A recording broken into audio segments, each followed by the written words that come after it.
In this video, we're going to talk about everything related to water.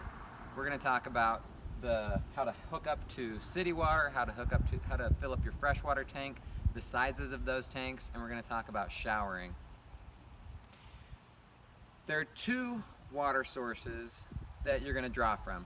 You're either going to be hooked in through this city water connection in a campsite where they've got water, or you're going to be running off of your freshwater tank that you filled up somewhere before you went camping, because you're going to be off-grid and there's no water available.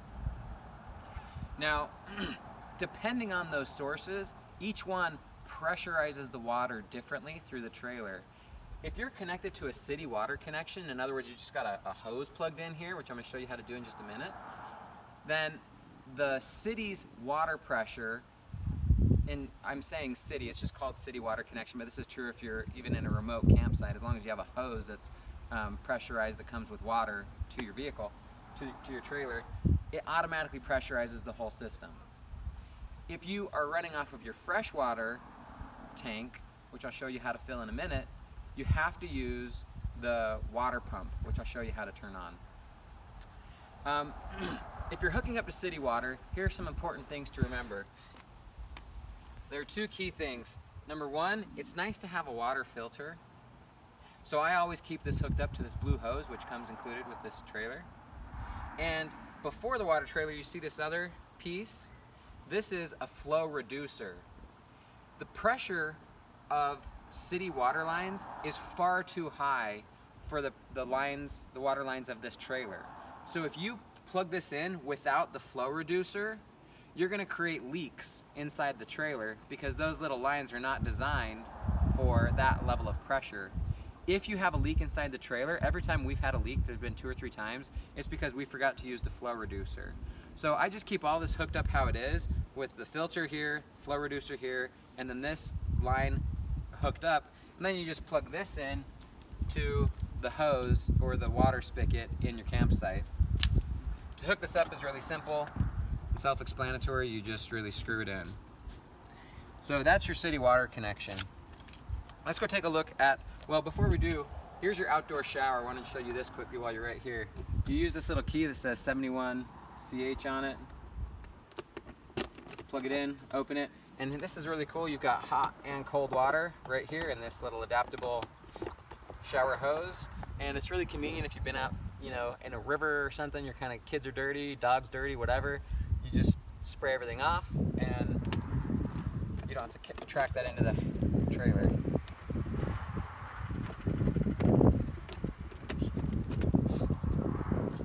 Let's go look at freshwater.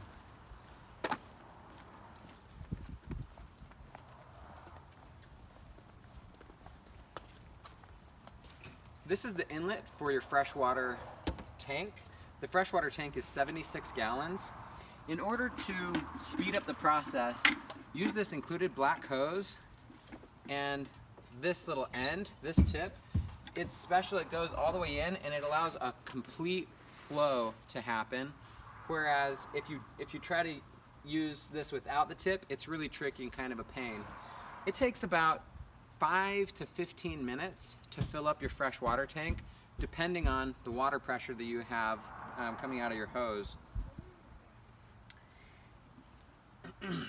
You need to dump the water that's in the tank. Suppose you are finished camping and now you just have a 4-hour trip back to drop off the trailer. You don't want to haul all that extra water. It's going to hurt your gas mileage a little bit. If you can avoid it, do that. And the only way to let that water out is through this low point drain. You look down here, you can see this spigot. You just turn this to the center and it's going to drain the water out. It's kind of slow, so it's nice to know a couple hours in advance if you're going to be doing that. You can just start it draining early before you leave. Now come inside.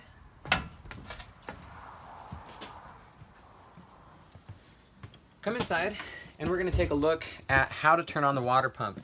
You remember that when I said you're drawing from your fresh water tank because you're off-grid, you need to turn on the water pump to pressurize the water tank. And you do that right here. You click this little button and that turns on your water pump. Now let's talk about your water heater for a minute. In this in this unit, we have a 6-gallon water heater. It works surprisingly well, and it's going to give you a couple of shorter showers in a row before you need to wait for it to fill up again. If you're using the water heater, you need to tell the water heater whether you want it to draw from liquid propane and be fueled by that, or whether you want it to be fueled by electricity. If you're plugged in, you want it to be fueled by electricity, and so you click right here, water heater, electric. You turn that on. If you're not plugged in and you're off grid, you're going to use water heater LP gas right here. You're going to use that one. Here's one thing you've got to remember. If you are, if you've got water, let's see. How do I explain this? What you don't want to do is turn on the water heater when you're on fresh water without turning on the water pump to fill up the water tank in the water heater. So in other words, the water heater has to have water in it before you start heating it up. Otherwise, you'll burn up the water heater. So if you are on city water, it's automatically going to be pressurized and fill up your water heater. But if you're off grid and you're using water from the freshwater tank, you have to make sure that you've turned on the water pump to pump water into the hot water heater tank before you turn the water heater LP gas on. So I made that sound more complicated than it is. You're probably going to have your water pump on anyway, because as soon as you pull in, you're going to want to be turning on the faucet and stuff. But just remember that before you turn on your water heater, if you're running it on gas and you don't have city water automatically pressurizing that tank, you've turned on the water pump to fill up the hot water tank. The gray water tank in this trailer is 39 gallons, and the black water tank is 39 gallons as well. Gray water is like your shower and sink runoff. Black water is what comes out of the toilet. Both of those hold 39 gallons. Let me show you how you can tell when they're full. This is your control panel, and this tells you how full your tanks are. So you can check everything here. Battery is full. You can see it gives this all line. Fresh water is empty. Black water says it's 2/3 full, and gray is empty. Now, once in a while on black water, it will do that because a little, honestly, like a piece of crap or something gets stuck on the gauge in the black water tank. So it'll say that it's full when it's actually not. If you just dumped, you're gonna last a day at least before your black water tank is full. So don't worry about that if you're like, hey, what the heck, I just dumped it, now it's 2/3. It's probably just that something is on the gauge. And that's it for water.